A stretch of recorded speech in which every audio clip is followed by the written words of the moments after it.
YTN 뉴스라이더 첫 번째 소식입니다. 지금 저희 뒤로 보시는 것처럼 세상이 아주 뿌였습니다. 예, 잘 안 보입니다. 예, 아침에 짙은 안개가 끼고 또 중국발 스모그까지 더해지면서 연일 미세먼지가 기승을 부리고 있습니다.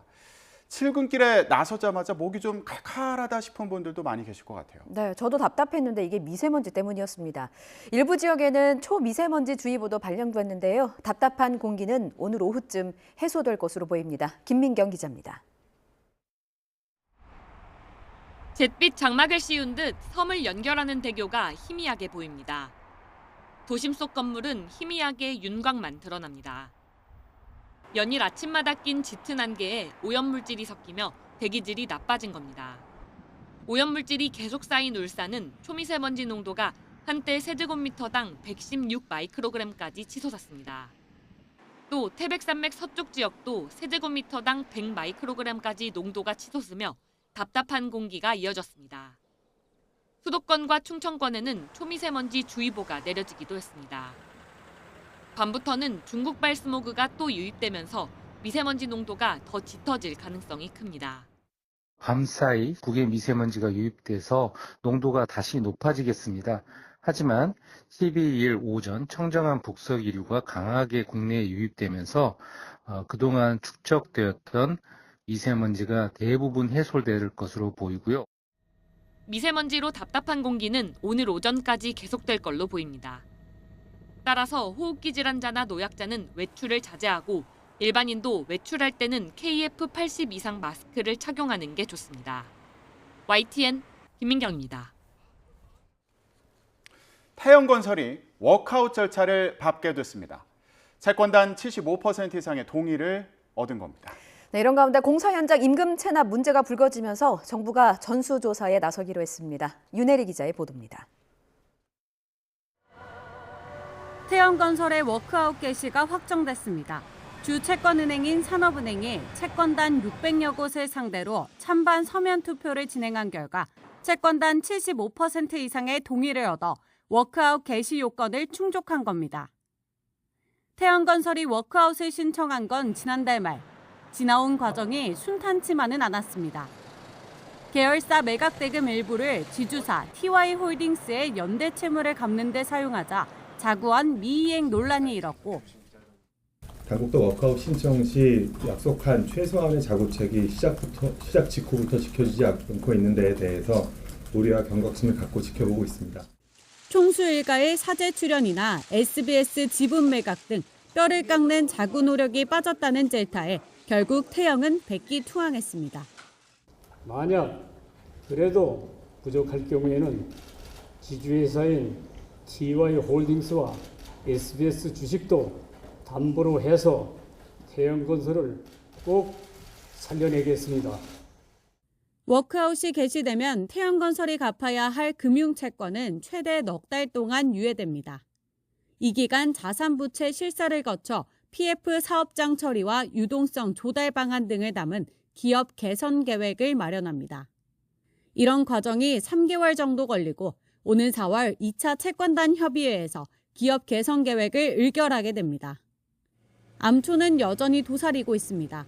우발 채무 규모가 예상보다 크거나 자구 계획이 제대로 이행되지 않는다고 판단할 경우 채권단은 워크아웃을 중단할 수 있습니다.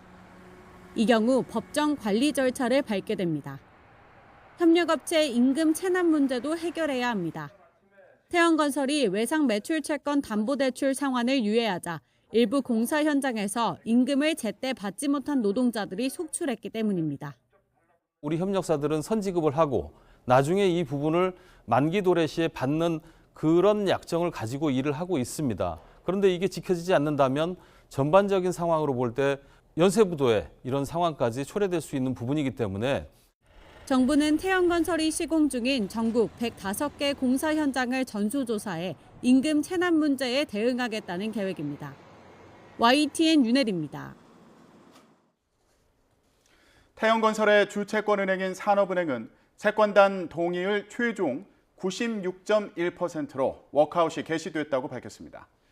사내는 어제 자정까지 서면 결의서를 접수한 결과 동의율이 이같이 나타났다고 설명했습니다. 채권단은 태양건설이 갚아야 할 금융채권을 4월 11일까지 유예하고 자산부채 결과를 심의한 뒤 기업 개선 계획을 수립해서 최종 의결 여부를 결정합니다. 마이크로소프트가 미국 뉴욕 증시의 대장주인 애플을 제치고 2년 2개월 만에 시가총액 정상에 올랐습니다.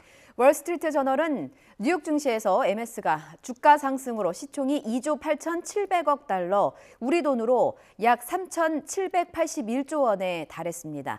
반면 애플은 주가가 1%가량 하락하면서 시총이 MS 밑으로 떨어졌습니다. 이스라엘과 하마스의 전쟁 이후 홍해에서 상선에 대한 공격이 잇따른 데 이어서 이번엔 에너지 수송 동맹인 호르무즈 해협에서 미국 유조선이 납포됐습니다.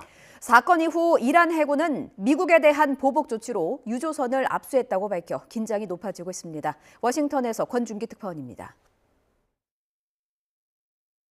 지난 7일 이라크 석유를 싣기 위해 알바스라 인근 해상에 정박해 있던 미국 유조선 세인트 니콜라스호.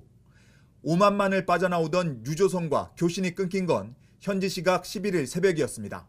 군복 차림의 괴한들이 유조선에 올라 배를 납포한 겁니다. 이란 해군은 곧바로 법원 명령에 따라 유조선을 압수한 거라고 밝혔습니다. 지난해 이란 석유 100만 배럴을 훔쳐 미국으로 운송한 배가 이름만 바꾸어 운항 중이었다며 보복 조치에 나섰다는 겁니다. 백악관은 거짓 주장이라며 당장 유조선을 풀어달라고 요구했습니다. I would put little stock in anything coming out of Tehran. This was a commercial vessel freely transiting international waters. No justification whatsoever to seize it. None whatsoever. They need to let it go. 최근 홍해에서 예멘 반군 후티의 상선 공격에 이어 에너지 수송 동맹인 호르무즈 해협에서도 유조선이 납포되면서 주요 교역로의 위기감은 더욱 높아지게 됐습니다. 중동 지역 긴장을 완화하기 위해 네 번째 순방에 나선 토니 블링컨 장관은 사실상 빈손으로 일정을 마무리했습니다. You move down the path to a Palestinian state. That's the single best way to isolate, to marginalize Iran and the proxies that are making so much trouble. 이란의 유조선 납포 소식이 전해지자 국제 유가는 한때 3% 넘게 뛰었습니다. 이란이 배후에 있는 후티 반군의 홍해 공격에 이은 이번 유조선 납포는 이란의 세력 과시를 넘어 확전 가능성까지 내비친 것으로 해석됩니다. 워싱턴에서 YTN 권준기입니다. 지난 2018년 9.19 남북 군사 합의에 따라 철거했다던 비무장지대 내 북한 최전방 감시초소 GP의 지하시설이 완전히 파괴되지 않은 것으로 보인다는 판단이 나왔습니다. 신원식 장관이 언론과의 인터뷰에서 직접 밝힌 내용인데요. 완전한 파괴를 검증했다던 당시 국방부와 군의 판단을 놓고 논란이 예상됩니다. 김문경 기자가 보도합니다. 지난 2018년 11월 20일 북한이 비무장지대 내 최전방 감시초소 GP를 폭파하는 장면을 우리 군이 촬영해 공개한 영상입니다.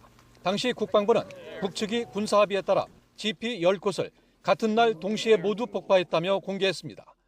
우리 군도 GP 폭파와 철거 장면을 공개하며 약속을 이행했음을 알렸습니다.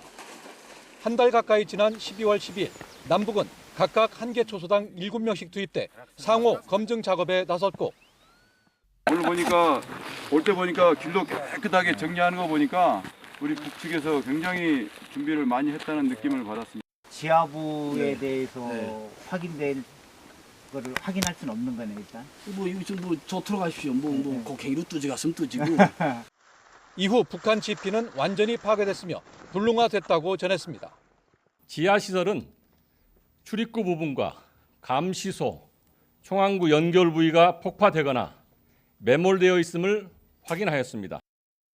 하지만 당시 북한 GP의 지하시설이 완전하게 파괴되지 않았다는 판단이 제기됐습니다. 신원식 국방부 장관이 언론 인터뷰에서 북한은 위에 보이는 감시소만 파괴하고 내부 지하는 전혀 손을 안 댄 것 같다고 밝힌 겁니다. 그러면서 파괴했다면 다시 공사해야 하는데 공사 징후는 없다며 지하시설은 수리하면 바로 들어갈 수 있을 정도라고 덧붙였습니다. 우리 측 검증반의 검증이 거짓이었냐는 질문에는 즉답을 하기 어렵다면서도 당시 북한 GP가 많이 손상되지 않은 것 같다고 거듭 강조했습니다. 북한의 GP 복원과 관련된 정황을 저희가 이제 예의주시하고 있고 그런 그 관측 또는 예의주시한 결과를 토대로 어제 인터뷰 내용에서 말씀하신 겁니다. 당시에도 파괴된 북측 지피 5곳에서 조금 떨어진 지하 갱도로 연결되는 소규모 진지의 총안구가 한두 곳씩 남겨진 것으로 알려졌지만 북한은 사용하지 않거나 인접 지피의 총안구 또는 돌무지라고 밝혀 논란이 일었습니다. 5년여가 지난 현재 북한은 군사합의 파기를 선언하며 파괴했다던 지피를 보관하는 작업을 서두르고 있습니다. YTN 김문경입니다.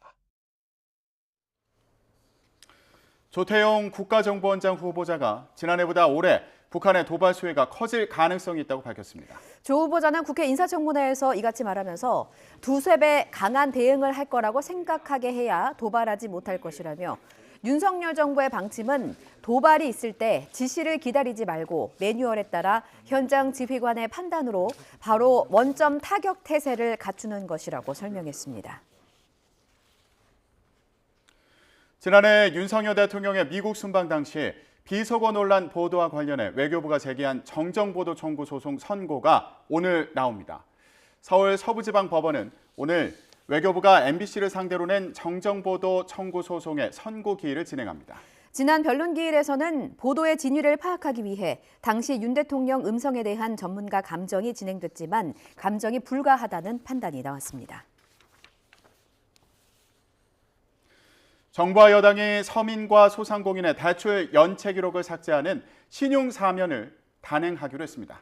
오는 5월까지 모든 빚을 갚은 연체자가 대상인데요. 최대 290만 명이 혜택을 볼 것으로 보입니다. 조성우 기자의 보도입니다.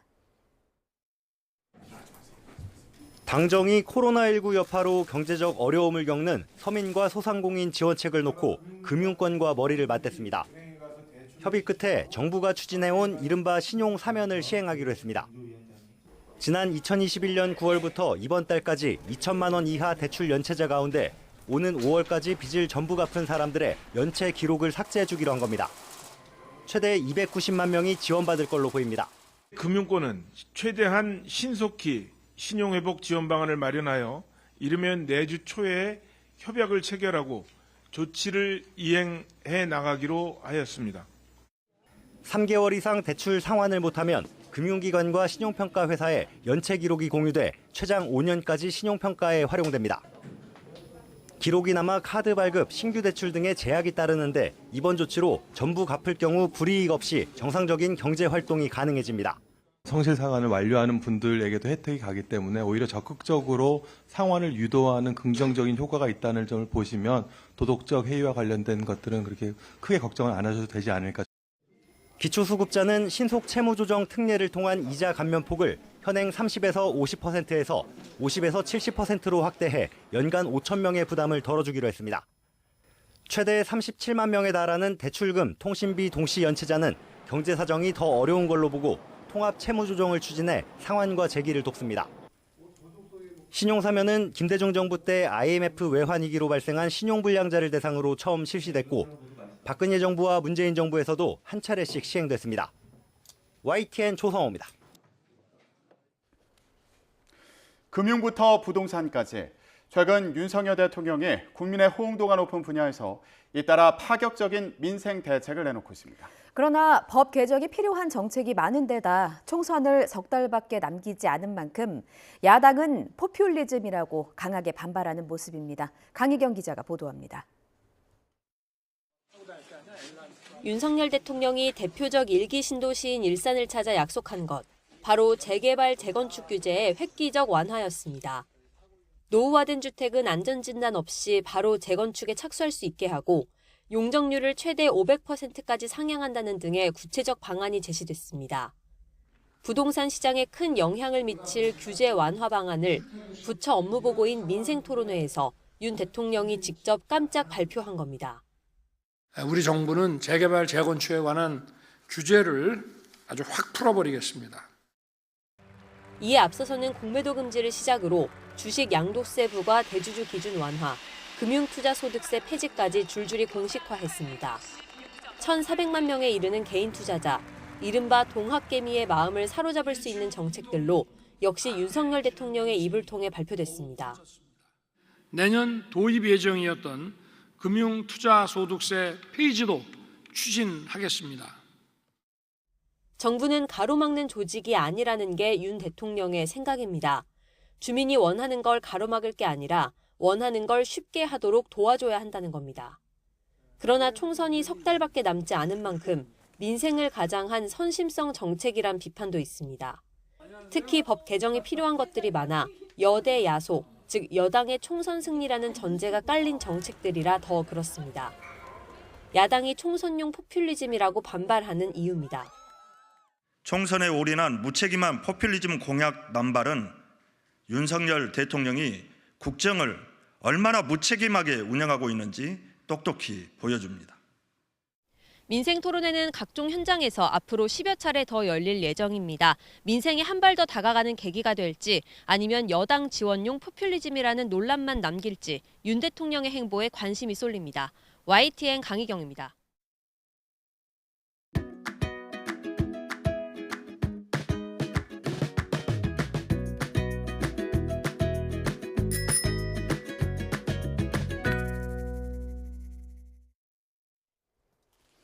총선을 80여일 앞두고 여야 모두 공천을 위한 준비 작업에 나섰는데요. 한동훈 국민의힘 비대위원장은 공천관리위원장과 공관위원들의 명단을 발표했습니다. 자, 그런데 이 가운데 주목받은 인물, 대표적인 친윤계인 이철규 의원입니다. 서울 강서 보궐선거 패배 이후 사무총장에서 물러난 이철규 의원은 인재영입위원장에 이어서 공천관리위원까지 맡게 됐는데요. 결국 공천에 윤심이 작용하는 거 아니냐 이런 우려가 나왔습니다. 그러자 한동훈 비대위원장은 이렇게 선을 그었습니다. 들어보시죠. 이철규 위원장이 아무래도 친윤계 핵심으로 평가를 받아서 윤심이 작용했다는 게 아니라 이런 평가 나올 수 있을 것 같아요. 지금 당을 이끌고 있는 것은 저입니다. 저와 공천관리위원장께서 공정한 공천, 설득력 있는 공천, 이기는 공천을 할 겁니다. 앞으로 보시면 그런 우려들은 기우였다고 생각하실 겁니다. 또 이철규 공관위원이 인재영입위원장으로 활동한 만큼 그 자료를 활용한다는 의미도 있다고 설명했습니다.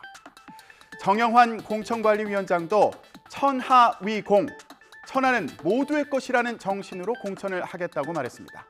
윤심의 개입은 없다는 거죠. 그러면서 이렇게 강조했습니다. 쿨하게 할게요. 직접 들어보시죠. 제가 윤 대통령이나 한동훈 위원장하고 특별히 개인적인 그런 거 없잖아요. 여러분 아시듯이. 여러분들 저 믿어주십시오. 그냥 쿨하게 할게요. 이철규 공관위원은 당의 개파가 어디냐며 윤심 공천 우려는 잘못된 프레임이라고 강조했습니다. 여당 의원이 대통령과 반대되면 야당으로 가지 뭐하러 여기 있냐며 지금은 당이 다 같은 방향으로 가고 있기 때문에 친윤, 비윤이라는 게 없다고 말했는데요. 개파 공천이라는 말 자체가 성립하지 않는다는 주장입니다. 결과를 보면 알 거다. 네, 이렇게 말하면서 윤심 공천 가능성을 거듭 부정했는데요. 다음 주부터 본격 활동을 시작할 공관위에 정치권의 시선이 모아지고 있습니다.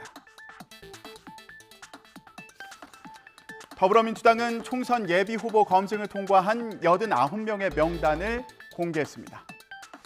적격 판정을 받으면 희망 지역에 민주당의 총선 예비 후보로 등록할 수 있는 자격을 얻는데요. 자, 그런데 대전 중구의 황운하 의원이 적격 판정을 받아서 관심이 모아졌습니다.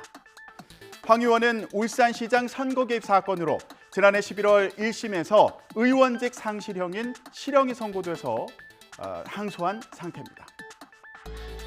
서울 마포갑 노웅래 의원도 적격 대상으로 이름을 올렸는데요. 노 의원은 수천만 원대 뇌물을 받은 혐의로 체포동의안 표결에 붙여졌다가 부결된 뒤에 재판에 넘겨졌습니다. 판결이 확정된 건 아니지만 실형을 선고받거나 재판이 진행 중인 상황에서도 검증을 통과하며 논란이 되고 있습니다. 이재명 대표는 인천 계양을 해서 적격 판정을 받았는데요. 아직 이 대표의 출마 계획이 확정된 건 아닌 것으로 전해졌습니다. 자, 이 밖에도 문재인 청와대 등 전 정부 인사들도 검증을 통과했는데요. 인종석 전 대통령 비서실장은 서울 중구 성동구 갑, 노영민 전 대통령 비서실장은 충북 청주시 상당구, 전현희 전 국민권익위원장은 서울 종로에서 예비후보 심사 검증을 통과했습니다. 이런 가운데 민주당 총선기획단이 전직 다선 의원 등 이른바 올드보이들의 불출마 권고 문제를 논의했고 현역 의원 평가 하위 20%에 해당하는 의원들에게 불출마를 권고했다는 보도가 나와서 논란이 됐는데요. 만약 사실이라면 당사자들의 반발과 탈당, 신당 합류 등 파장이 클 것으로 보이죠. 지도부는 적극 부인했습니다. 들어보시죠. 선출직 공직자 평가 결과가 통보됐다는 일부 언론 보도 및 찌라시에 대해서 말씀을 드리도록 하겠습니다.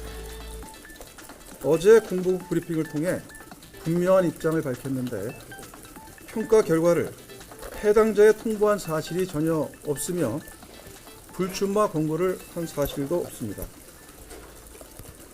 해당 언론에 대해서는 언론중재위에 제소할 것입니다. 또한 출처 불명의 찌라시가 돌고 있는데 우리 당을 의미하려는 악질 가짜 뉴스입니다. 이에 대해 당은 단호하게 대처할 것이며 수사당국에 수사 의뢰를 할 것입니다. 올드보이 출마자에 대해서 불출마 공고에 대해서 논의한다는 얘기. 네, 오늘 총선 기획에서 논의한 건 없습니다. 논의 안 하셨더라도 불출마를 권고하실 생각은 있으실까요? 오늘 논의 안 했습니다. 네. 그럼 앞으로 공관위 차원에서 그런 고비들의 불출마 권고라든지 다선 정직 은퇴론 이런 게 논의될 소지가 있는 건가요? 공관위 회의가 아직 안 열렸으니까 그거를 제가 지금 아직 언급할 건 아니라고 봅니다. 네. 논의한 거를 이관할 계획이 없다라는 거죠? 총기단에서 논의했던 거. 총기단에서는 올드보이 문제를 이렇게 공식적으로 논의한 바가 없습니다. 네. 민주당 공천관리위원회가 오늘 첫 회의를 열고 본격 활동에 들어가는 가운데 이런 논쟁이 되는 사안들을 어떻게 다룰지 주목됩니다. 지금까지 전국 브리핑이었습니다.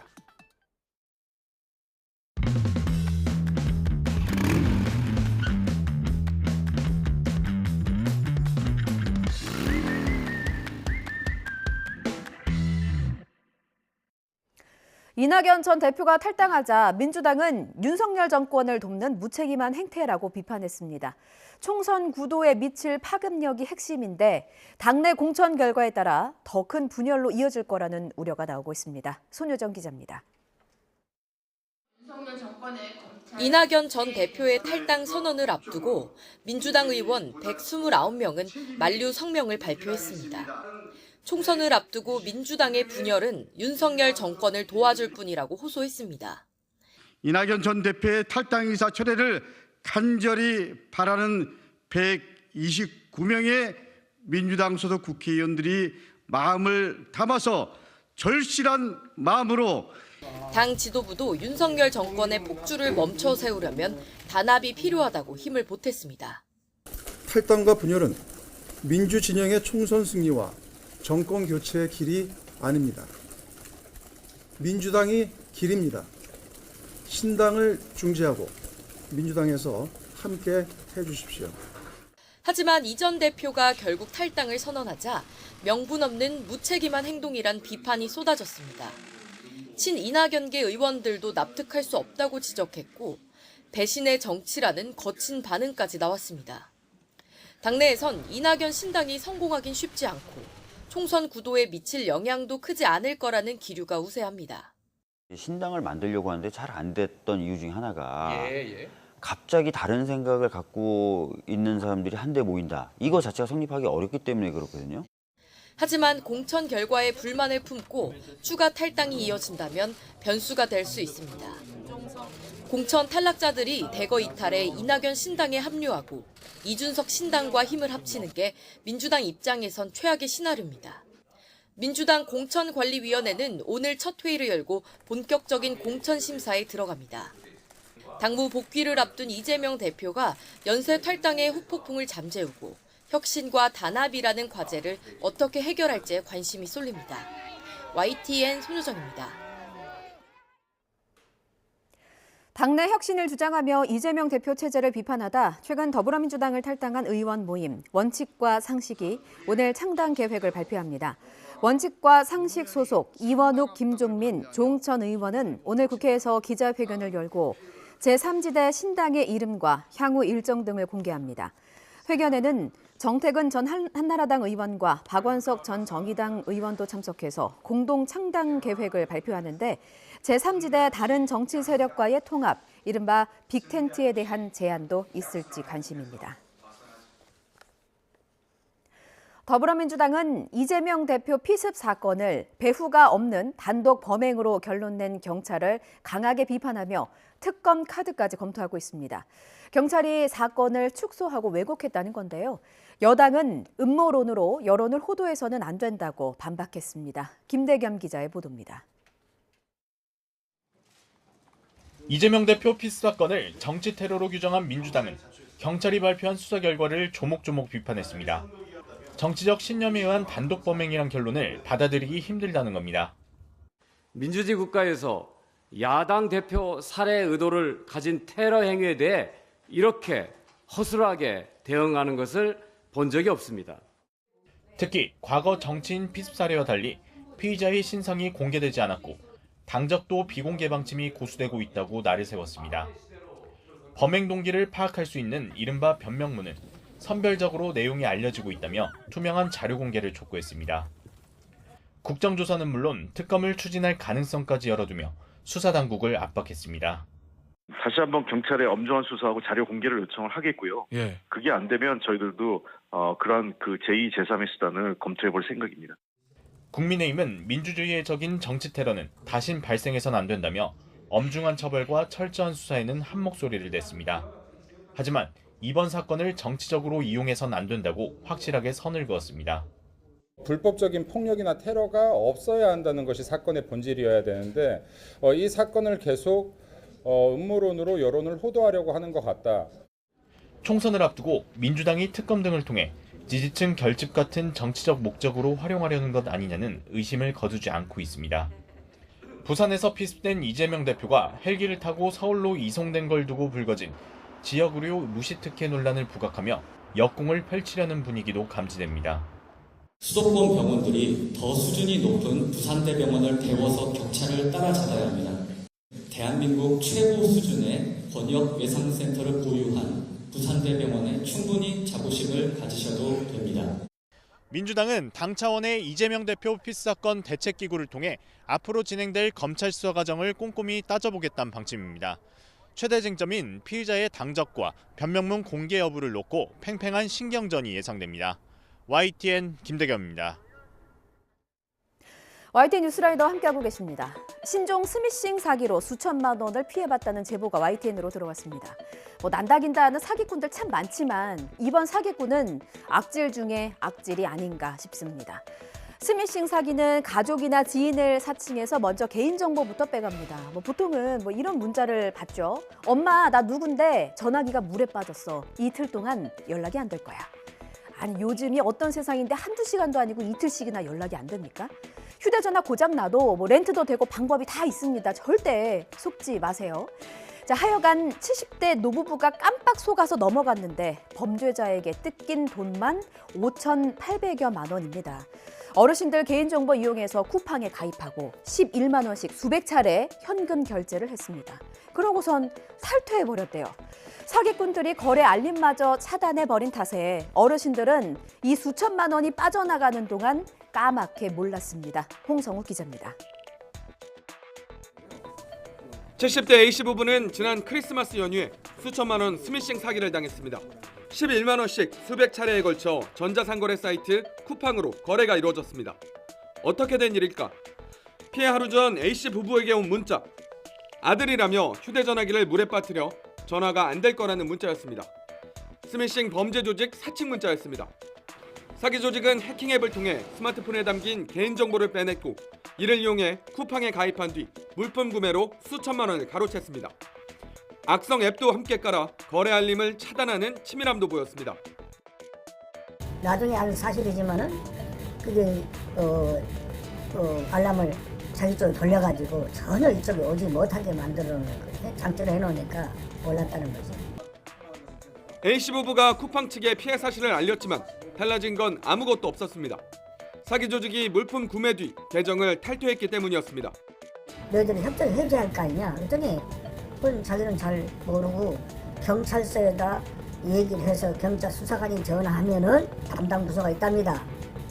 그때 답변을 드리겠습니다. 이렇게 얘기를 해가지고.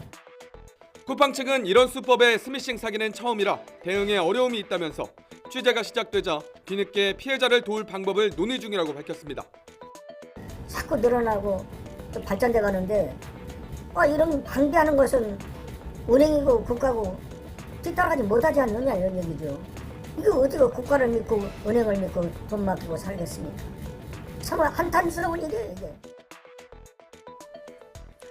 아파트 경비 노동자들의 열악한 대우도 좀처럼 고쳐지지 않는 악행입니다. 부당한 대우를 받고 있다는 호소가 끊이지 않고 있지만 누가 크게 다치거나 목숨을 잃었을 때 딱 그때뿐입니다. 이번에는 좀 다르길 바라면서 이 뉴스 전합니다.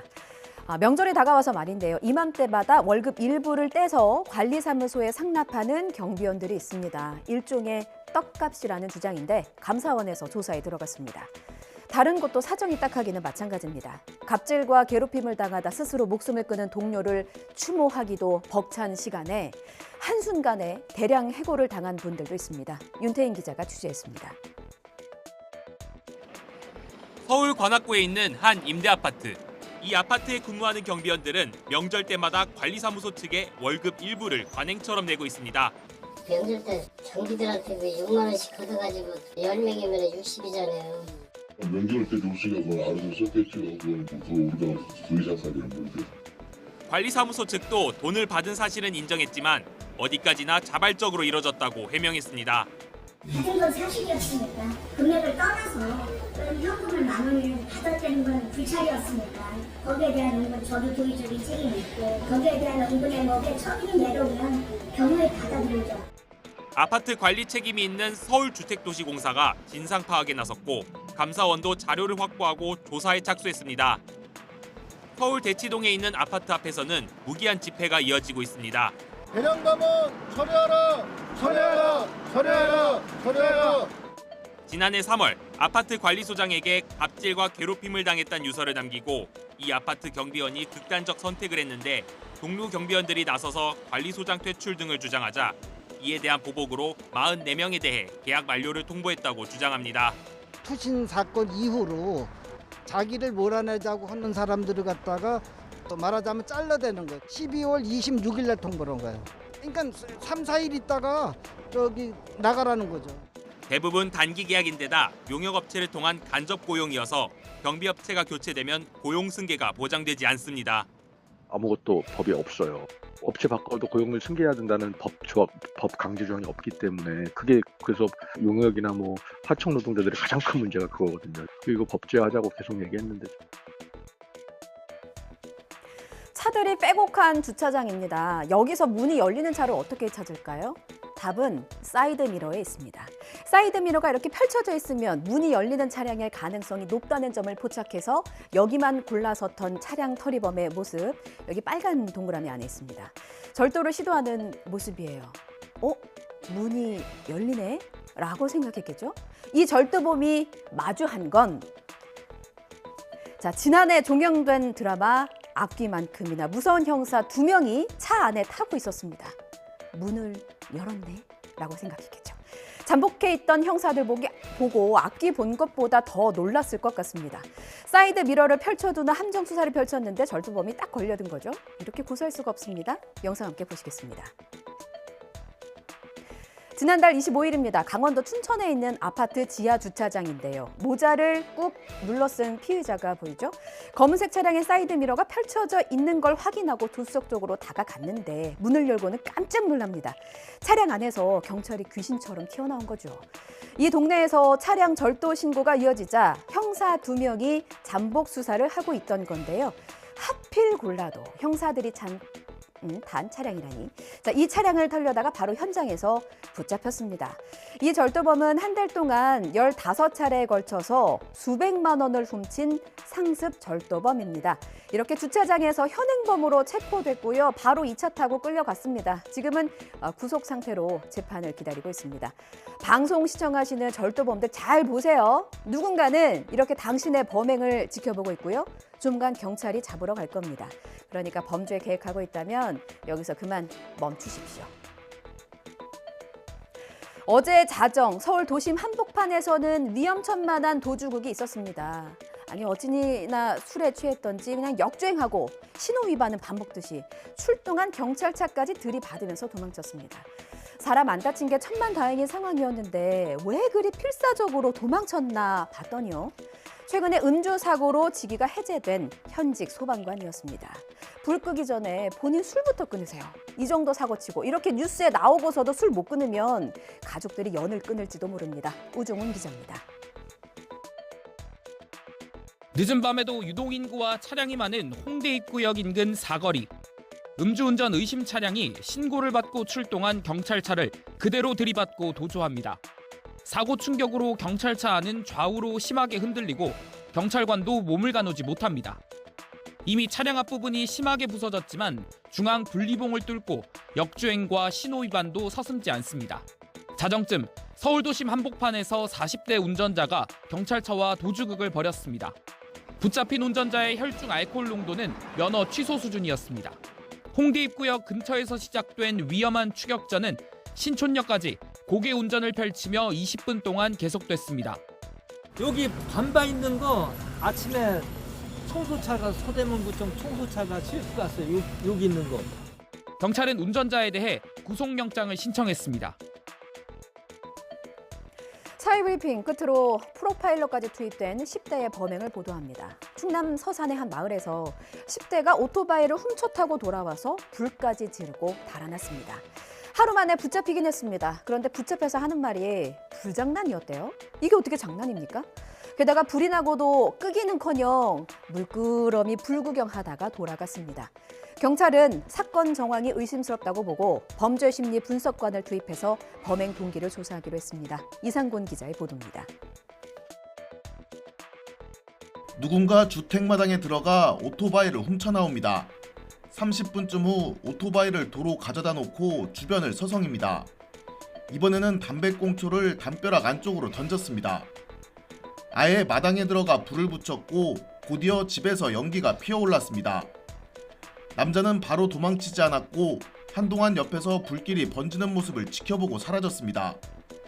17시간 만에 인근 마을에서 방화용의자를 잡았는데 10대 A군이었습니다. 고등학교를 그만둔 상태로 절도 등 다른 범죄 전력이 있는 거로 전해졌습니다. 불이 났을 때 집안에 있던 90대 노모와 60대 아들은 무사히 대피했지만 화재로 삶의 터전을 잃었습니다. 알고 보니 또 주위에서 알만한 아이고 하는데 답답하네요. 답답하고 거기에 처벌만 해서 될 일인가 싶기도 하고. 경찰이 방화 이유를 묻자 A군은 불장난으로 종이상자에 불을 붙였다고 말한 거로 전해졌습니다. 경찰은 A군 진술이 미심쩍다고 보고 범죄심리 분석관을 투입해 정확한 범행 동기를 조사하기로 했습니다. 인체에 치명적인 가습기 살균제를 제조 판매한 혐의로 기소된 SK케미칼과 애경산업 전직 임원들이 항소심에서 모두 유죄를 선고받았습니다. 2심 재판부는 가습기 살균제와 폐 질환 사이 인과관계가 인정된다며 1심 무죄 판결을 뒤집었습니다. 김다현 기자가 보도합니다. 지난 2019년 홍지호 전 SK케미칼 대표와 안용찬 전 애경산업 대표는 가습기 살균제의 유해성을 알고도 만들어 판 혐의로 기소됐습니다. 1심 재판부는 그러나 옥시와 달리 이들이 판매한 가습기 메이트 원료는 폐질환 원인으로 확정할 수 없다며 무죄 판결을 내렸습니다. 학계 비판과 피해자들의 거센 반발 속에 3년 가까이 항소심이 진행됐고 2심 재판부는 정반대 결론을 내렸습니다. 재판부는 먼저 가습기 살균제 사태를 국민을 상대로 만성 독성 시험이 이루어진 사건으로 규정하며 불특정 다수가 원인도 모른 채 큰 고통을 겪고 상당수는 목숨을 잃는 참혹한 피해를 겪었다고 밝혔습니다. 그러면서 SK케미칼과 애경산업이 제품 위험성을 언급한 보고서를 확인하고도 아무런 조치를 하지 않았다며 도저히 받아들이기 어렵다고 질타했습니다.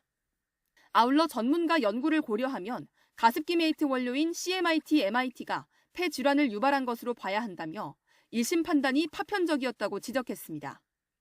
PHMG 등을 원료로 한 옥시 가습기 살균제에 이어 폐 질환과 구체적 인과관계를 추가로 인정한 건데 재판부는 두 사람에게 각각 금고 4년을 선고하고 함께 기소된 판매 제조사 임직원 11명에게도 모두 유죄 판결을 내렸습니다.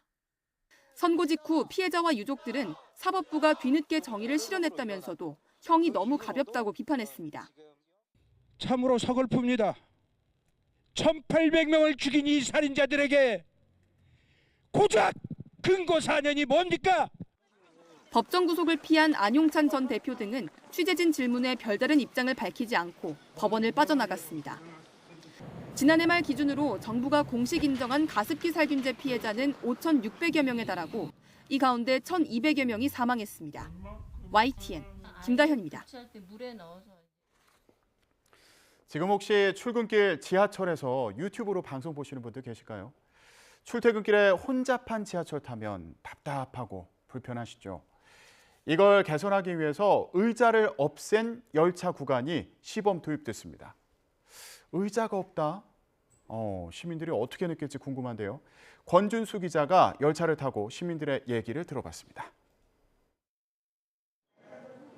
아침 8시를 조금 넘은 시간 서울 지하철 4호선 성신여대 입구역입니다. 출근길 승객 혼잡도가 무려 190% 수준인 곳으로 정원보다 2배 많은 사람이 지하철에 몸을 싣고 있습니다.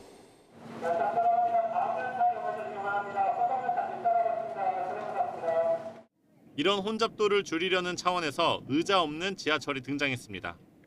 4호선 열차 한 칸에 42명이 앉을 수 있는 의자를 덜어내고 모두 서서 가도록 제작했습니다. 열차 한 칸에 의자를 없애 확보된 공간은 12.6제곱미터. 더 많은 승객을 수용할 수 있는 만큼 혼잡도가 줄어든다는 계산입니다. 보시는 것처럼 이 열차 칸에는 의자가 없는 대신에 더 많은 손잡이를 설치해뒀습니다. 그리고 노약자들을 위한 의자는 그대로 놓아뒀습니다.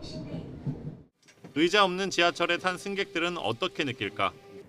일단 다른 칸에 비해 혼잡도가 줄어 다소나마 숨통이 트인다는 반응이 나옵니다. 답답함이 덜하고 혼잡도가 덜하니까 좋은 것 같습니다. 아무래도 의자가 없다 보면 급정 가거나 이랬을 때 같이 이렇게 쏠리거나 이러면 좀 다칠 수 있다는 생각이 들긴 하는데 그런 거는 좀 차차 개선해 나가면 좋지 않을까. 반면 앉지 못하는 불편함을 호소하거나 혼잡도가 나아진 건지 모르겠다는 의견도 있습니다. 저는 개인적으로 좀 불편하고요. 여기는 좀 괜찮을지 몰라도 사람들이 칸을 피하는 것 같아요. 저쪽이 너무 많아서 다시 그냥 어쩔 수 없이 여기 서 있게 되어 있는데 저 같은 경우는 좀 긴 거리를 가다 보니까. 전문가들은 혼잡도를 낮추는 건 좋지만 대중교통이 갖는 의미를 되짚어봐야 한다고 조언합니다. 계산대로 혼잡도는 조금 완화될 수 있겠죠. 그럼 서서 가는 사람들이 그게 오히려 편하게 이용하게 하는 건가요? 불편을 오히려 주는 거죠. 서울교통공사는 이번 시범 사업을 통해 혼잡도가 나아지는지 지켜보고 의자 없는 지하철 칸을 확대할지 검토할 계획입니다. 다만 혼잡도만 줄이는 차원을 넘어서 승객 불편과 우려까지 해결하려면 더 많은 논의가 불가피해 보입니다. YTN 권준수입니다. 최근 온라인 쇼핑몰 등에서 어린이용 뜨개질 키트가 많이 팔리고 있는데요. 일부 제품에서 납이나 노닐페놀 등 건강에 치명적인 유해물질이 나왔습니다. 김선희 기자가 전해드립니다. 온라인 쇼핑몰이나 SNS 광고에서 흔히 살 수 있는 어린이용 뜨개질 키트입니다. 아이들 의류나 인형을 만들 때 사용하는데 제품 일부에서 건강에 치명적인 유해물질이 검출됐습니다. 한국소비자원이 28개 제품을 조사했더니 2개 제품에서 안전기준을 초과한 노닐페놀이 검출됐고 다른 2개에서는 납성분이 나왔습니다. 1개 제품에서는 푸탈레이트계 가소제도 검출됐습니다. 노닐페놀은 노출될 경우 생식기 발달 장애를 가져올 수 있고 납은 지능 발달을 낮추거나 근육을 약하게 만들 수 있습니다. 프탈레이트계 가소제는 간이나 신장에 손상을 일으킬 가능성이 있습니다. 주 사용자가 만 13세 이하 어린이라면 어린이 제품 안전특별법에 따라 품목별 안전기준에 적합함을 확인 후 신고 표시해야 하지만 조사 대상 전 제품이 인증을 받지 않았습니다. 뜨개질 도안에 따라 만든 완성품도 조사해보니 4개 제품 모두 안전기준을 벗어났습니다. 유아용 제품은 얼굴이나 목, 가슴 부분에 끈이 있으면 질식 위험이 있는데 부착한 겁니다. 유아용 놀이개 젖꼭지걸이 4개 역시 질식 사고 위험이 있었습니다. 놀이개 젖꼭지 거리에 있는 우류 부착 기구에는 아이들이 삼켰을 때 질식을 방지하기 위해서 일정 크기의 공기 구멍이 필요한데 그 부분이 미흡한 것으로 나타났습니다. 소비자원은 이번에 조사한 28개 업체에 판매 중지 등 시정을 권고하고 관련 부처에 뜨개질 키트에 대한 관리 감독 강화를 요청할 예정입니다. YTN 김선입니다.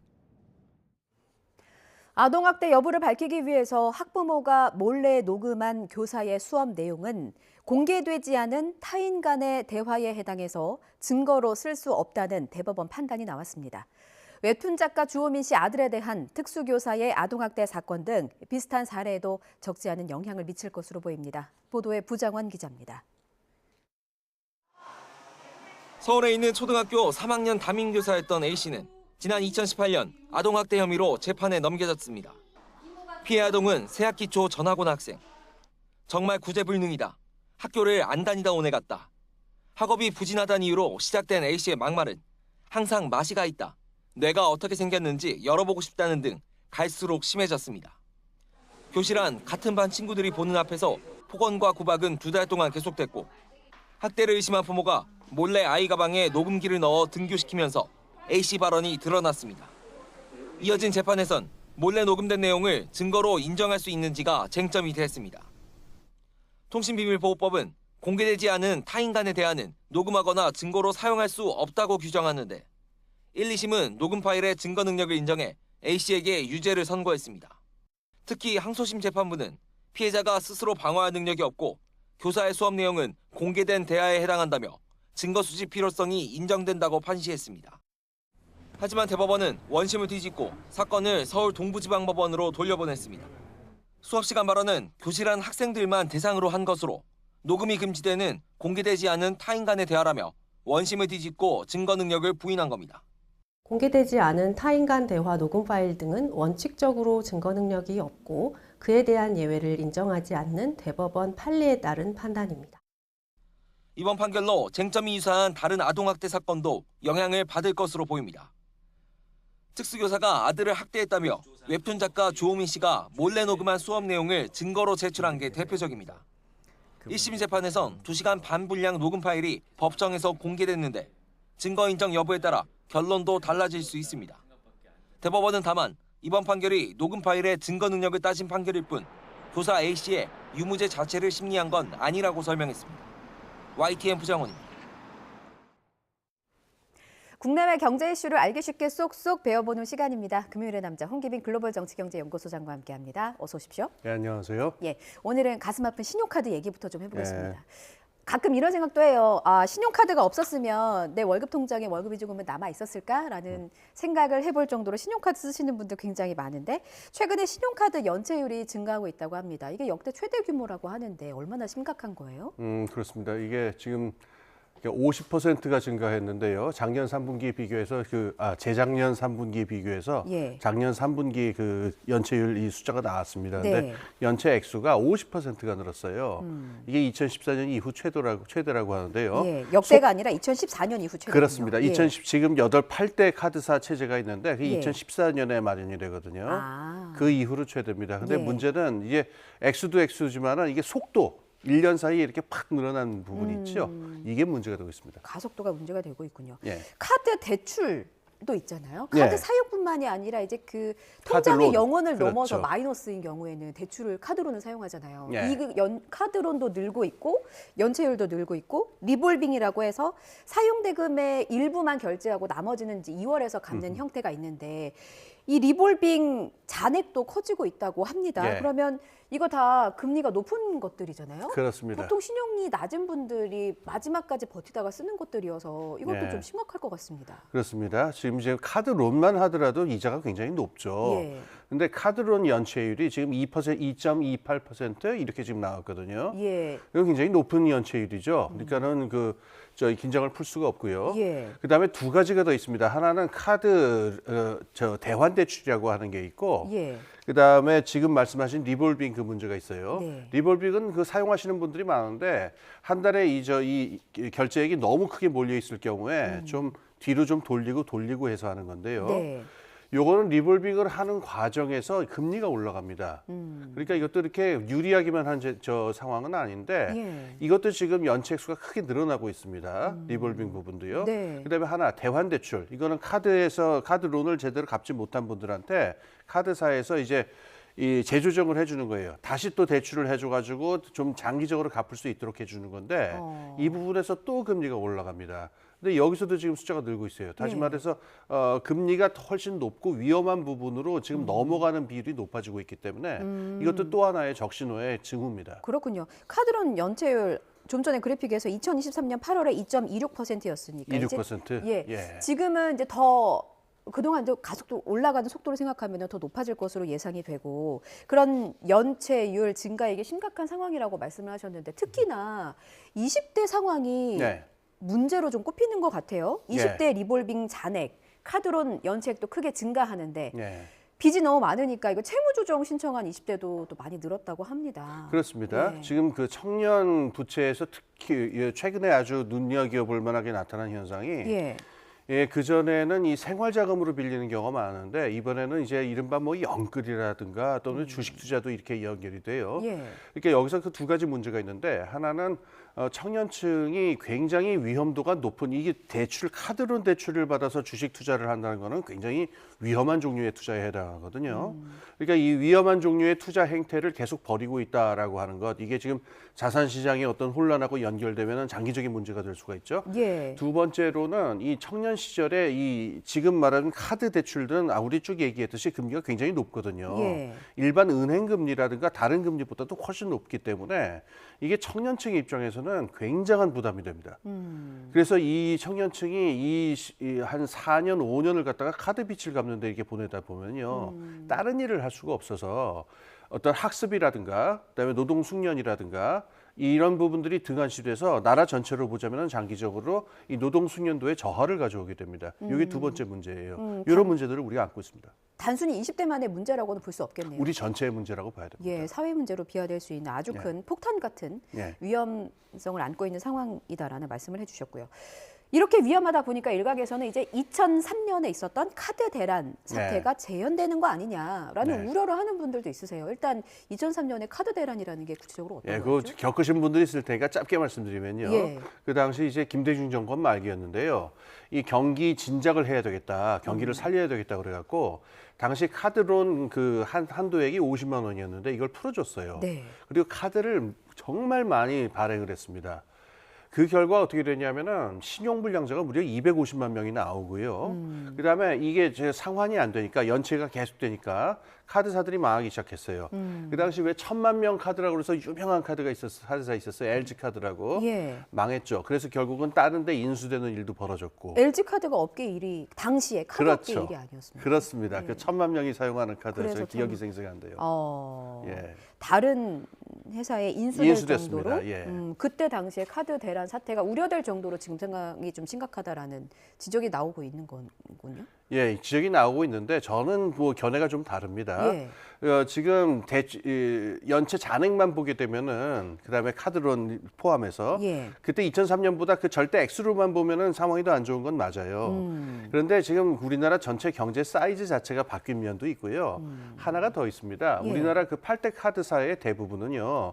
금융지주 회사에 들어가 있거든요. 네. 그래서 카드사 자체가 부실하고 위험해진다 하더라도 금융지주 회사의 일원이기 때문에 그때 2003년 그 당시처럼 카드사를 갖다가 그냥 망하도록 내버려 두지는 않겠죠. 그러니까 그때하고는 좀 상황이 다르다 기억하실 필요가 있을 겁니다.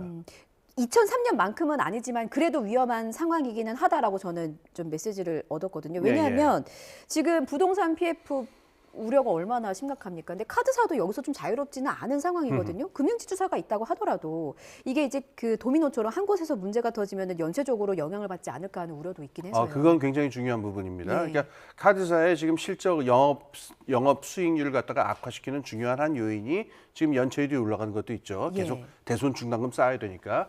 근데 제가 아까 말씀드렸듯이 여기서 나타나는 것보다 지금 훨씬 더 중요하게 우리가 눈여겨봐야 될 게 저는 PF 문제라고 생각을 해요. 말씀하신 대로. 여전사라고 합니다. 여신 전문 회사라고 하는데 카드사도 여기 들어가요. 요 여전사, 이 카드 회사 같은 데서의 그 부동산 PF의 특성은 뭐냐면은 좀 더 위험도가 높은 브릿지 론에 많이 몰려 있거든요. 그런데 그래서 이 지금처럼 부동산 PF가 지금 문제를 계속 보이고 있으면은 카드사는 그 수익률에 있어서 양쪽 다 문제를 안을 수 있기 때문에 지금 이 부분보다 이 PF를 좀 주목해서 볼 필요가 있습니다. 그래서 여기에서 우리가 어떤 교훈을 얻는다면은 사실은 카드사에 대한 걱정 부분보다도요. 사람들이 연체하고 싶은 사람이 누가 있습니까? 그러게요. 그러니까 연체율이 올라가고 카드론이 늘어나고 리볼빙이 늘어난다는 얘기는요. 지금 물가 상승에 금리 상승에 등등해서 사람들의 지출 여력이 지금 급속하게 줄어들고 있다라고 하는 신호를 봐야 되거든요. 그러니까 이거는 다른 어떤 거시적인 경제 지표에서 나오기 힘든 사람들의 상황을 읽어내는 지표다. 요 점에 좀 더 주목하는 게 중요하다고 생각합니다. 사실 저만 해도 이제 그 소비를 생각하면 가장 먼저 내 지갑에서 신용카드 한도가 얼마 남았지 뭐 이런 걸 좀 생각하게 되니까 그러면 일단 예의주시해서 지켜볼 필요가 있는 상황이다. 사람들의 지출 여력을 주목해서 볼 필요가 있습니다. 지출 여력을 주목해서. 그럼 대책을 세울 때도 이 부분 참고하면 되겠네요. 그렇죠. 알겠습니다. 일단 정부의 집중적인 모니터 대책이 좀 필요해 보이고요. 다음 주제로 넘어가서 CES 얘기를 좀 해볼게요. 저는 미국 라스베이거스를 한 번도 가본 적은 없고 이렇게 좀 뉴스를 통해서만 여행을 해보고 있습니다. CES 2024가 열리고 있는데 일단 CES라는 게 뭐 가전 전시회 이렇게 보면 됩니까? 이제 가전제품 전시회인데요. 요거를 주최하는 곳이 이제 CAT라고 하는 곳이에요. CTA, Consumer Technology Association이라는 뜻인데 이 소비자 기술 협회, 미국 소비자 기술 협회입니다. 1967년부터 이거를 이 가전 제품 CES를 쭉 이게 개최를 해왔는데 그래서 지금은 전 세계적으로 가장 그 풍성하고 말하자면은 모든 사람들의 주목을 받는 중요한 행사가 돼 있습니다. 그렇군요.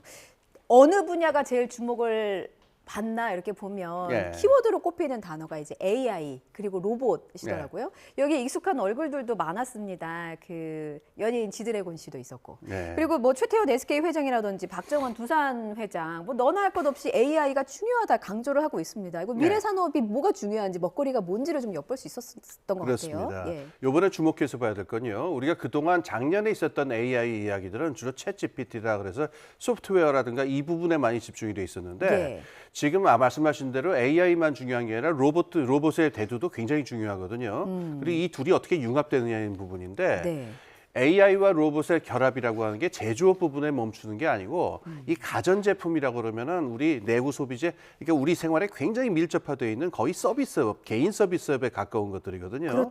그러니까 여기 부분에까지 이 AI가 이제는 하드웨어하고 결합이 돼가지고 우리들의 물질 생활하고 직결돼 있다. 그게 어느 만큼 우리에게 가까이 와 있는가 이걸 읽어볼 수 있는 계기로 읽으셨으면 좋겠습니다. 그중에서 저도 눈여겨본 로봇이 그 음식 만드는 로봇이었는데 저도 한 요리 하거든요. 근데 뭔가 저의 자리를 좀 위협한다 싶을 정도로 아주 훌륭해 보였습니다. 소장님께서는 어떤 로봇 혹시? 저는 요리를 잘 못하기 때문에 굉장히 기쁜 소식으로 들리는데 저는 제 자리가 위협받는 느낌이긴 했습니다. 말씀하신 것처럼 AI와 로봇, 그 하드웨어와 소프트웨어가 결합이 돼서 새로운 미래 동력으로 자리 잡게 될 텐데 여기에 그동안 이제 우려도 많이 나왔어요. 많은 돈이 들어갔고 많은 인력이 집중하고 있고 경쟁이 과도해지고 부작용도 속출하고 있고 좀 명암이 뚜렷한 것 같아요. 이 부분을 좀 짚어주신다면. 명암 뭐 많은 지적들이 있었습니다만 한마디만 기억하시면 될 것 같아요. 문제는 AI라고 하는 기술에 대해서 사회가 어느 만큼 준비가 되어 있느냐라는 건데 세 가지 부분이 있어요. 첫 번째는 AI가 남용되지 않도록 이름을 영어로 하면 가버넌스인데 AI 통치 체제를 갖다가 구성하는 부분이 있어요. 어떤 도덕적인 문제라든가 사생활 문제, 인권의 문제 같은 것들하고 결합될 수 있도록 AI 통치 체제를 마련을 해야 되는데 이게 지금 계속 지연되고 있습니다. 두 번째로는 AI를 통해 가지고 지금 아까 우리가 뭐 그 일자리를 잃는다 마는다 이런 얘기도 나왔는데 노동 시장이나 산업에 가져올 충격을 어떻게 대응하는 문제가 있죠. 세 번째가 많이 간과가 되고 있는데 AI는 몇 명의 똑똑한 기술자들만 있는다고 해서 사회 전체가 나갈 수 있는 게 아니고요. 이건 범용 기술입니다. 범용 기술이란 거는 모든 사람들이 활용하는 기술이기 때문에 이건 국민들 전체가 AI에 대해서 상당한 문해력을 가지고 있고 그걸 또 적극적으로 활용할 수 있도록 포괄적인 교육이 이루어져야 돼요. 그런데 지금 특정 분야에만 투자가 집중이 되고 특정 전문가를 양성한다는 얘기만 되고 있는데 모든 사람들에게 AI가 사용되는 사회에 적응할 수 있도록 이래서 격차가 발생하지 않도록 사회성원 전체를 준비시키는 부분이 있습니다. 특히 이 세 번째 부분이 제일 간과가 되고 있는 것 같아서 이걸 좀 강조해서 말씀드립니다. 끝으로 그러면 대비가 정말 중요할 것 같아요. 근데 지금까지 어떤 새로운 기술이 나왔을 때 우리 사회가 받아들이는 모습을 보면 뭐 워낙 뭐 장벽도 없고 얼리 어답터도 많아서 우리가 준비하기도 전에 막 기술들이 쓰나미처럼 밀려오잖아요. 부작용이 없으려면 최소한의 대비는 해야 될 것 같은데 우리는 어떻게 준비를 하면 좋겠습니까? 이거를 갖다가 산업에만 그렇게 업계에 있는 분들한테만 맡겨놓으려고 하지 마시고요. AI라고 하는 문제, 그다음에 산업전환이라고 하는 문제는 이 사회 포괄적인 토론의 문제다라고 하는 걸 볼 필요가 있어요. 이를테면은 1930년대에 스웨덴 같은 경우에 산업전환을 하는 경우가 모범적인 경우인데 산업전환, 그러니까는 대규모 공장 체제로 넘어가는데 수반되는 5만 가지 도사 문제나 사회 문제를 포괄하게 얘기하기 위해서 정치적인, 사회적인 큰 변화들을 같이 수반해서 넘어왔어요. 그러니까 이거를 업계에 대한 투자 또는 전문가 양성 이렇게만 보지 말고 전체가 이야기할 수 있는 가버넌스, 통치 체제를 어떻게 구성할 것이냐 이걸 얘기하는 게 지금 제일 중요하겠습니다. 그렇군요. 윤리적으로 우리도 어떻게 사용하고 받아들일 것이냐에 대한 고민도 함께하면 좋을 것 같습니다. 지금까지 금요일의 남자 홍기빈 글로벌 정치경제연구소장이었습니다. 소장님 말씀 잘 들었습니다. 예, 감사합니다.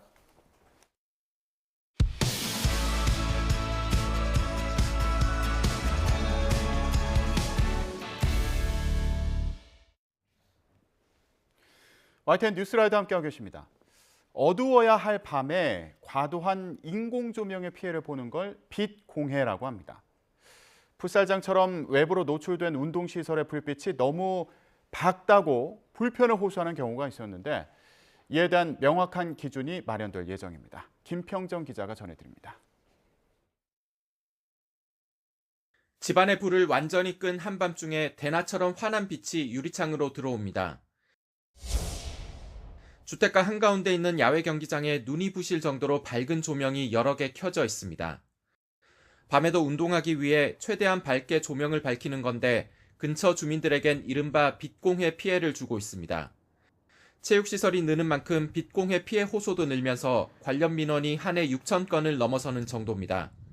정부는 누군가의 취미 활동이 누군가에게는 피해가 되는 것을 막기 위해 외부로 노출된 시설에 대한 조명 기준을 추가하기로 했습니다. 민원이 많이 발생하는 새로운 형태의 체육시설에 합리적인 조명 기준을 만들고 골목길의 보안 등과 지역 관광 활성화를 위한 경관 조명에는 현장 상황에 맞게 유연한 기준을 적용합니다. 특히 외부 조명 사전 심사 제도를 전국으로 확대해 빛공해 원천 차단을 추진할 계획입니다. 신규 조명기구 설치 시 빛방사 허용 기준 준수 여부를 사전에 확인하는 5개 조명 사전 심사 제도의 경우 현재 일부 지자체에서만 시행하고 있는데 이를 전국으로 확산할 계획입니다. 또 조도와 휘도 등 물리적인 빛의 양만 측정하던 기존 방식을 눈부심 등 시각적 불편함이 반영된 관리 기준으로 바꿔나갈 예정입니다. 정부는 빛공해 방지 조명을 설치할 경우 공공시설 입찰에 가점을 주는 등 관련 기술 개발도 촉진할 방침입니다. YTN 김평정입니다.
지난 9일 충남 태안에서 일가족 3명이 숨진 채 발견됐습니다. 현장에서는 딸이 힘들어해서 마음이 아프다는 말이 담긴 유서가 함께 발견됐는데요. 숨진 9살 딸은 일형 당뇨를 앓고 있었던 것으로 알려졌습니다.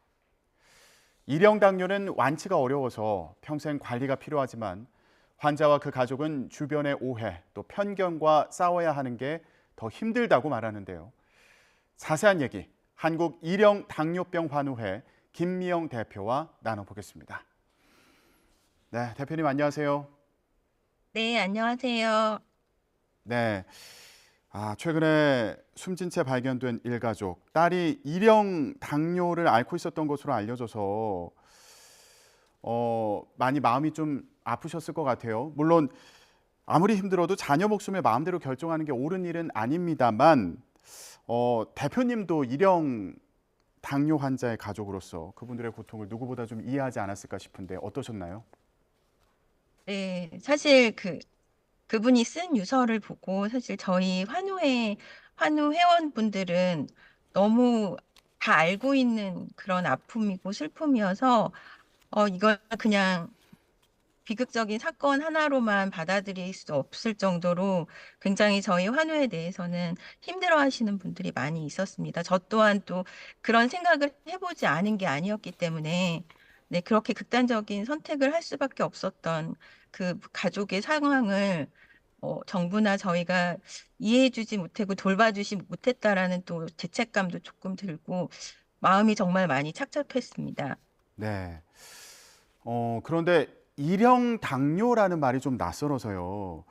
네. 흔히 우리가 얘기하는 당뇨병과는 다른 건가요?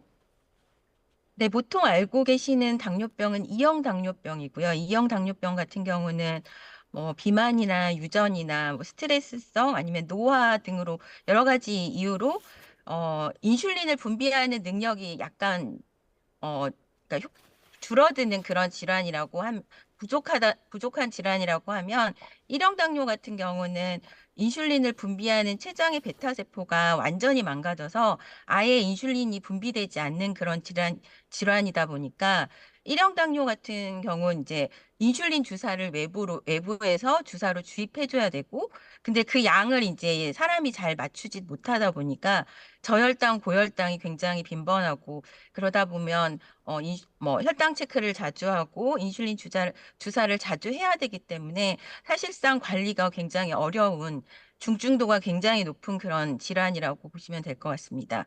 네.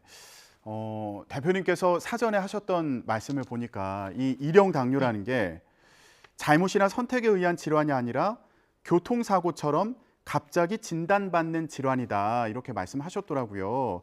그러니까 네. 인슐린 분비가 아예 안 되는 질환인데 이게 식습관이나 유전의 문제가 아니라는 말씀이신 거예요? 네네. 보통 이제 어린아이들 같은 경우는 잘못된 식습관을 들이기도 전에 진단받기도 하고요. 유전 같은 경우 저희도 저희 친정이나 시댁 쪽에도 아무도 일형 당뇨를 진단받으신 분이 없거든요. 근데 이제 자가 면역 기전으로 진단받기 때문에 누구도 예상하지 못하고 또 예방할 수도 없는 정말 교통사고처럼 진단받는 그런 질환이라고 보시면 될 것 같습니다. 그러면 이 일형 당뇨라는 거는 완치라는 개념은 없는 겁니까? 네, 이제 진단받는 순간 이제 죽을 때까지 계속 관리하고 치료해야 되는 질환인데 이게 관리가 쉽지 않다 보니까 상당히 생애 전주기에 어려움을 가지고 있습니다. 평생을 관리하면서 가야 되는 그런 질환이라고 설명해 네. 주셨는데 최근 그 일가족 사망 당시에도 딸이 소아당뇨를 앓았다 이렇게 많이들 얘기를 했었거든요. 네. 일형 당뇨를 흔히들 소아당뇨라고도 많이 부르는데 이거는 네. 좀 잘못된 표현일까요? 네, 잘못된 표현입니다. 보통 E형 당뇨 같은 경우는 이제 성인 시기에 주로 진단을 받는데 일형 당뇨 같은 경우는 소아청소년 시기에도 진단받고 전 연령대에서 진단을 받거든요. 그러다 보니까 이제 소아청소년기에 당뇨를 진단받는 케이스가 드물다 보니까 일형 당뇨를 소아당뇨라고 얘기를 하는 경우가 생겼고, 또 최근에는 뭐 서구화된 식습관이라든지 여러 가지 문제로 이형 당뇨도 소아청소년 당뇨가 생기기 시작해서 또 그럴 때 1, 2형을 같이 붙여서 소아당뇨라고 한다거나 해서, 사실은 소아당뇨라는 병명은 정체성이 굉장히 불분명한 병명이기도 하고, 또 소아당뇨라는 말에 이제 잘못된 오해들이 뭐 소아비만이라든지 잘못된 식습관, 운동 부정 이런 이제 부정적인 수식어가 따라오기 때문에 일형 당뇨병 환자들은 소아당뇨라고 불려지는 걸 굉장히 싫어합니다. 아, 그렇군요. 저희가 지금 네. 그래픽을 보여드리고 있는데 네. 일형 당뇨 환자 수를 연령대별로 정리를 좀 해봤습니다. 네. 아, 그랬더니 지금 보니까 성인 환자 수가 더 많아요. 네. 예, 10대나 10세 미만 환자 수보다 성인 환자 수가 더 많은 상황인데 그런데 왜 소아당뇨라고 알려졌을까요? 그러니까 소아청소년 시기에 진단받는 아이들이 좀 집중 조명되다 보니까 소아에도 당뇨 환자가 있구나 이렇게 이제 많이 알려지다 보니까 소아당뇨라고 잘못 알려진 것 같습니다. 아, 그러다 보니까 네. 이게 오히려 성인들이 이제 힘들어하죠. 아이들이 걸리는 당뇨다 이렇게 이제 인식을 하다 보니까 소아당뇨 환자라고 그러면 이거 부모님이 관리 잘 안 해줘서 이거 당뇨병 걸린 거 아니야? 예, 이런 식의 오해를 좀 많이 받으셨겠어요. 네, 저도 사실 뭐 굉장히 음식도 신경 썼고 아이이기 때문에 부모가 또 얼마나 정성을 기울이겠어요. 근데 뭐 어르신들이 흔히 벌써 당뇨가 왔으면 부모가 얼마나 대충 키웠을까 뭐 이런 얘기 많이 하셨고요. 예. 뭐 굉장히 좀 그런 오해를 많이 받았습니다. 그리고 아이들만 걸리는 당뇨병도 아니고 그리고 그런 식습관의 네. 영향을 받는 것도 아닌데 그런 네. 오해나 편견 때문에 많이 힘들었던 부분에 대해서 말씀을 네. 좀 해주셨어요. 네. 그런데 이게 또 평생 관리를 네. 하면서 가야 되는 질환이라고 설명해 주셨는데 네. 그 과정에서 비용도 많이 든다고 들었습니다. 예, 어느 정도 네. 수준인가요? 보통 이제 병원을 다니면서 뭐 진료를 보고 인슐린을 처방받는 비용이 한 달에 한 10만 원 정도 되고요. 최근에 이제 연소혈당 측정기라든지 인슐린 자동주입기, 뭐 혈당 체크 관련된 그런 소모성 재료, 의료기기와 소모품을 사용하는데 한 달에 한 20만 원에서 이제 어떤 기기를 사용하는 따라서 많이 들면 한 50만 원 정도 들거든요. 그러면은 한 30만 원에서 70만 원 정도의 의료비가 들어간다고 보면 되는데, 예. 사실 이건 정말 관리를 하는 데 들어간다는 비용 측면에서 보면 뭐 저혈당을 대처하는 저혈당 음료도 또 추가적으로 들어가고, 뭐 의료용 테이프에 대한 것들도 있고 여러 가지 그 부작용에 대한 것들을 치료하는 그런 예. 부분들이 들어가기 때문에 한 달에 들어가는 비용이 굉장히 많이 들고, 또 이제 어린아이가 진단받았을 경우에는 맞벌이를 하더라도 부모 중에 한 분이 그 직장을 그만두면서 가정의 수입이 절반으로 줄어든 상태에서 한 달에 6, 70만 원의 비용이 들어가기 때문에 굉장히 비용적으로 경제적으로 그런 힘든 상황에 몰리게 됩니다. 예. 이게 비용도 비용이지만 치료가 필요할 때 받아줄 수 네. 있는 병원 숫자도 적다고 들었어요. 어느 정도 수준입니까? 보통 전국적으로 이제 상급 종합병원이라고 불리우는 그런 병원에서만 주로 이제 치료가 가능해요. 왜 그러냐면 그 일형 당뇨 같은 경우는 환자가 이제 일상에서 인슐린을 주사해야 되기 때문에 인슐린 주사 교육이라든지 영양 교육, 뭐 운동이라든지 심리적인 상담 이런 것들을 이제 통합적으로 관리해 줄 수 있는 그런 케어 코디네이터 팀이 있는 병원이 이제 많지 않다 보니까 상급 종합병원을 주로 다니고요. 그리고 이제 여러 가지 합병증을 추적 관찰해야 되다 보니까 뭐 단순히 내분비내과만 다니는 게 아니라 신장내과, 뭐 안과 이런 것들과 협진을 해야 되기 때문에 상급 종합병원을 주로 다니는데, 그런 상급 종합병원 중에서도 이런 당뇨 관리를 전문적으로 하는 또 병원들이 많이 없다 보니까 저희 환우에서도 보면 지방에서 이렇게 서울 지역으로 이렇게 외래를 다니시는 분들이 굉장히 많습니다. 그렇군요. 최근에 사망한 가족들 같은 경우에도 인근에 제대로 치료할 병원이 없어서 120km 떨어진 대학병원에 열흘 동안 입원하는 등 고생했다. 예, 이런 얘기가 전해지기도 했습니다. 많은 분들이 이런 비슷한 경험을 하고 계시다는 그런 말씀해 주셨고요. 일형 당뇨 같은 경우에도 혈당을 계속 확인을 해줘야 되는 거잖아요. 하루에 보통 네. 몇 번이나 확인을 해야 되나요? 보통 이게 손끝에서 피를 내서 혈당을 측정했을 때는 이제 저희 아이 같은 경우는 하루에 최소 10번, 아프거나 그렇게 되면 하루에 뭐 24번까지 측정을 한 경우도 있습니다. 예. 그럼 학교 다니는 아이들 같은 경우는 어떻게 하는 거죠? 보통 학교 다니는 아이들 같은 경우는 학교에서 혈당 체크하기도 쉽지 않기 때문에 이제 최근에는 연속 혈당 측정기를 부착하기는 하는데 예. 이제 문제가 되는 거는 인슐린 주사를 해야 되는데 아, 어린 아이가 인슐린을 스스로 주사하기 어려운 상황이 많고 예. 또 보건교사 같은 경우는 이제 뭐 책임 소지나 여러 가지 문제로 또 인슐린 주사를 할 수 없는 그런 상황이기 때문에 부모들이 거의 학교 앞에서 이제 대기를 하면서 인슐린 주사를 놔준다거나 예. 또 학교 생활을 할 때 뭐 시험을 볼 때 이 혈당을 수신하는 그런 전자기기 소지를 하는 거에 대한 문제도 있고 예. 이런 아이들이 또 학교에서 이제 통학을 하려면 근거리 우선 배정을 받아야 되는데 그런 것도 안 되고 또 만약에 뭐 수학여행이나 뭐 이런 현장 학습을 갈 때는 이제 아이가 걱정되기 때문에 부모가 또 그 근처에서 대기를 하고 있다거나 이러면서 학교 생활을 하는데 굉장히 어렵고 그런 것들이 법이나 제도로 보호되지 않기 때문에 예. 현재는 이제 아이나 보호자가 이 모든 것들을 좀 감당해야 되는 그런 상황입니다. 예. 대표님도 아이가 5살 때부터 인슐린 주사를 직접 놓는 법을 가르치셨다고 들었어요. 그 네. 학교에서도 직접 주사를 놓거나 아니면은 그 인슐린을 또 주입해주는 기계가 있다고 하더라고요. 그걸 착용하고 학교를 다니는 건가요? 네네.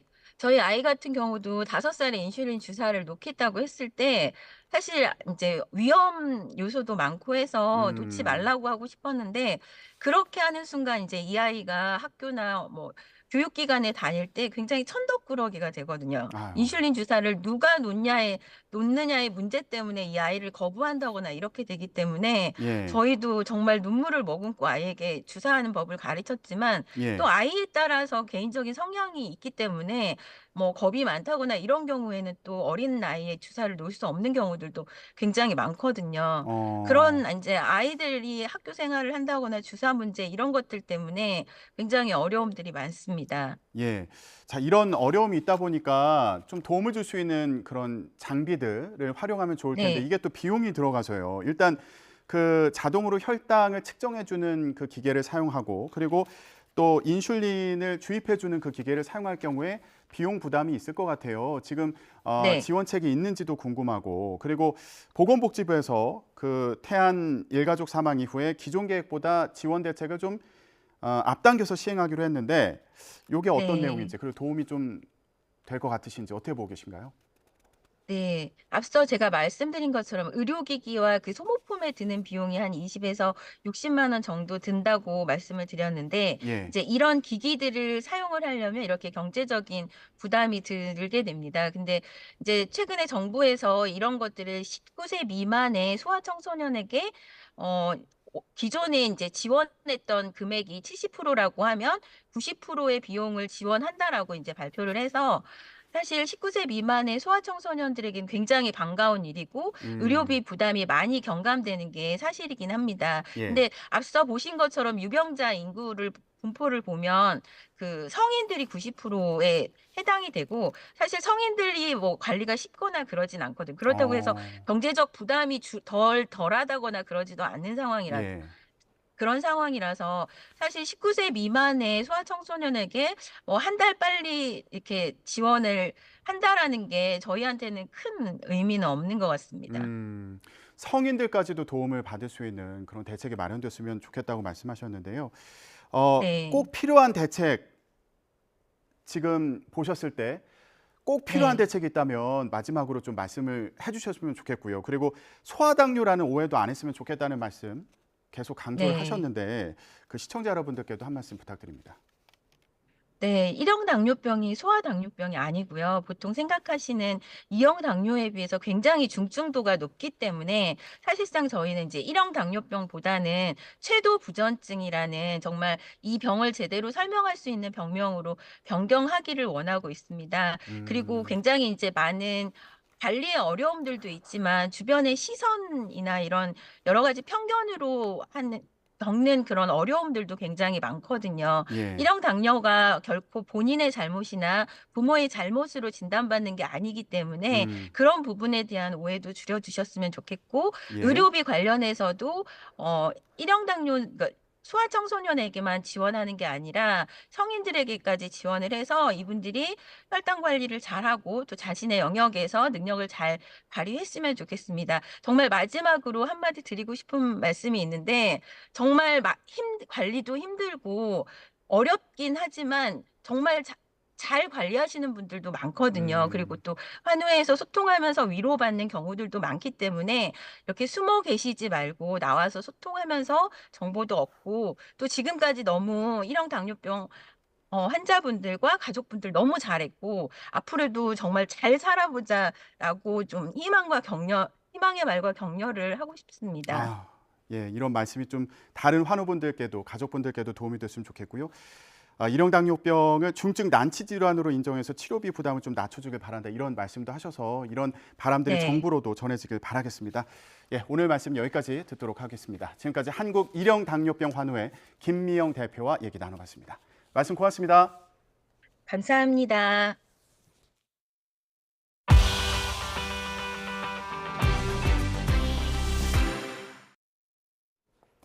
트럼프 전 미국 대통령의 사기 대출 의혹에 대한 재판을 담당한 판사가 폭탄 협박을 받았습니다. 트럼프는 매우 불공정한 재판이라며 판사에 대한 불만을 쏟아냈습니다. 이동우 기자입니다. 트럼프 전 대통령이 사기 대출 의혹에 대한 재판에 출석해 불만을 표시합니다. We consider this an unconstitutional witch hunt. It's election interference at the highest level. It's a disgrace. It's in coordination with the White House and Joe Biden because he can't win a campaign fairly. 이 소송에서 아서 앵고런 판사는 이미 트럼프 전 대통령 측이 보유자산 가치를 부풀리는 사기 행각을 벌였다는 검찰 측의 주장을 인정했습니다. 그런데 앵고런 판사는 자택에 폭탄을 터뜨리겠다는 협박 메시지를 받았습니다. 신고를 받고 긴급 출동한 경찰은 혼란을 일으키기 위한 가짜 협박으로 확인됐다고 밝혔습니다. 경찰은 만일의 사태에 대비해 앵고른 판사에 대한 경호를 강화할 계획입니다. 트럼프 전 대통령은 이 재판이 불공정하게 진행된다고 주장했습니다. At this moment, the judge is not letting me make the summation because I'll bring up things that he doesn't want to hear. And it's a very unfair trial. Nobody's seen anything like this. I don't think they've ever seen anything like this. 트럼프 전 대통령 측은 은행들이 자신에 대한 대출로 피해를 본 것이 없다는 취지로 변론했습니다. 앵고런 판사는 이달 안에 판결을 내릴 계획입니다. 트럼프 전 대통령은 최대 3,300억 원에 이르는 벌금과 함께 뉴욕주 내에서 사업할 권리를 상실할 수 있습니다. 한편 지난 2016년 미 대선과 관련해 러시아와 트럼프 대선 캠프 사이에 공모 가능성을 수사하던 중 트럼프에 의해 해고당한 제임스 코미 전 FBI 국장은 트럼프에 대한 엄중한 처벌을 촉구했습니다. YTN 이동호입니다. 아시아 축구 최강을 가리는 아시안컵이 내일 개막합니다. 손흥민과 이강인, 김민재 등 역대 최강 멤버를 꾸린 우리 대표팀은 64년 만에 아시아 호랑이 위상을 되찾겠다는 각오입니다. 양시찬 기자입니다.